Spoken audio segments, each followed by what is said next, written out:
So we're Clovis, California. We just finished installing a faucet for a homeowner here. This is a Delta, and it is the Trask.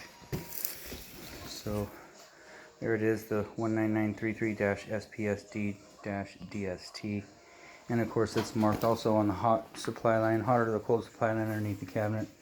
You'll find that tag in case you need warranty work on this faucet. You could go to delta.com and register it. That way they know exactly what you've got. And it's a limited lifetime warranty on all the parts. So anyways, this is installed. We ran lots of water down. Everything's looking good. Faucet works correctly.